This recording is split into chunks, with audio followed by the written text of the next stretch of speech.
예수님, 성부와 성자와 성령의 이름으로 아멘. 이번 주간은 빛의 여정 27번째 주간입니다. 그리고 예수님의 비유에 대해서 공간복음 그리고 요한복음에 언급되어 있는 그런 많은 다양한 그런 비유들을 통해서 의도하신 바가 무엇이고, 그리고 또 복음에는 이러한 그 비유들을 정말 쉽게 다른 어떠한 예언자들과 다르게 예수님은 쉽게 표현하고 계십니다. 우리들 생활의 주변에 그런 쉽게 체험할 수 있는 그러한 체험들, 무엇보다도 당신께서 체험하셨지 않았을까? 우리는 그렇게 쉽게 알아듣습니다. 오늘 이 주제는 어리석은 부자의 비유에 대해서 좀 보겠습니다. 또 한편으로는 이런 이 내용을 이렇게 들으시면서 생활 속에서 나는 부자다, 나는 넉넉하게 살고 있는데, 그러면서 한편으로 좀 이런 말씀들이 부담스럽게 다가올 수도 있습니다. 그렇다면 지나온 어떤 시간들, 지금 현재 내가 어떻게 살고 있는가를 좀 더 진지하게 겸허하게 돌아보는 하나의 초대의 시간으로도 받아들이시면 어떨까 합니다. 이 어리석은 부자의 비유, 분명하게 이 복음에 나오는 그런 말씀으로 루카복음 12장 16절에서 21절 이런 내용이죠. 근데 이 내용은 여러분들이 아주 잘 알고 계시는 내용이기도 합니다. 왜냐하면 추석 때 한가위 복음으로 이 말씀이 항상 이렇게 우리에게 이런 말씀을 우리는 듣게 됩니다. 익숙한 말씀이죠. 여러 해 동안 이 부자가 노력을 해서 그러한 재산을 쌓아두었는데, 이제 마음이 편안하고 이제는 놀면서 쉬면서 그렇게 지내면 좋겠다. 그러면서 이런 말씀이 있죠. 이 12장 20절에 특히 이런 말씀이 있습니다. 어리석은 자야, 오늘 밤에 내 목숨을 되찾아갈 것이다. 그러면 내가 마련해 둔 것은 누구 차지가 되겠느냐. 좀 끔찍하죠. 여러분들 각자의 어떤 그런 재물, 금고나 아니면 여러분들 은행이나 이런 여기에 저축해둔 이런 많은 재산이 있다라고 할 때 이 말씀을 한번 적용해 보십시오. 한편으로 내가 그렇게 노력을 해서 쌓아둔 것을, 이것을 남에게 다른 사람의 물건을 훔친 것도 아니고 그렇게 쌓아온 그런 것인데, 오늘 밤에 내 자신이 이 세상의 어떤 삶을 정리해야 된다라고 할 때 여러분들 끔찍하죠. 상상만 해도 그렇게 두렵고 무섭기만 합니다.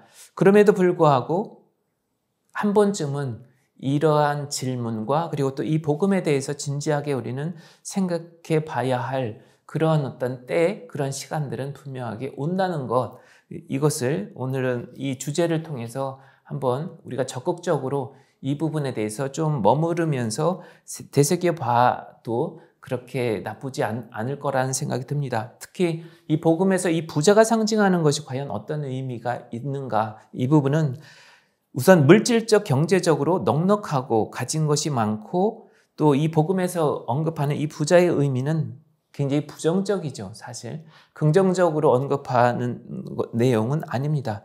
근데 무엇보다도 인색하다는 것, 주위를 돌아보지 못하면서 주위를 의도적으로 의지적으로 차단하고 그렇게 살아가는 사람이다라고 볼 수가 있지 않을까 합니다. 그리고 이 사람들, 여기서 언급하는 이 부자의 눈에는 가난한 이웃이 사실 들어오지 않습니다. 그들과 나누고 싶은 이런 마음까지도 사실은 없습니다.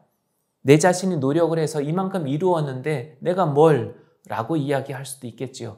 그러나 하느님의 나라, 영원한 생명, 이렇게 예수님께서 복음을 통해서 가난한 사람들에게 손을 내밀어 주시고 그들의 그런 어려움들, 그동안 그들이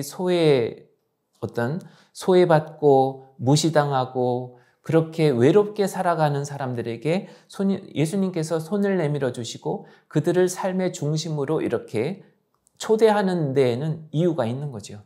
하느님의 나라는 꼭 특권층, 지금까지 나름대로 어떤 능력이 있어서 또 그 부모님으로부터 물려받은 재산, 자신의 능력이 특출나서 그렇게 나름대로의 어떤 계획한 것을 이루고 남들보다 더 어떤 경제적인 부를 이루고 살아가고 있는 것, 그 자체라기보다는 그래도 그렇게 이루기까지는 그만큼 정신없이 달려온 삶에 대해서는 충분히 이해를 하지만 그래도 당신 주변을 한번 돌아보도록, 그만큼 뭔가를 이루기 위해서는 인색하게 힘들게 살아가고 있는 여러분들의 그런 주변의 그 사람들이 얼마나 고통 속에 살아가고 있는가, 이런 부분들에 대해서 한 번쯤은 돌아보도록 그렇게 초대를 하고 계시는 거죠.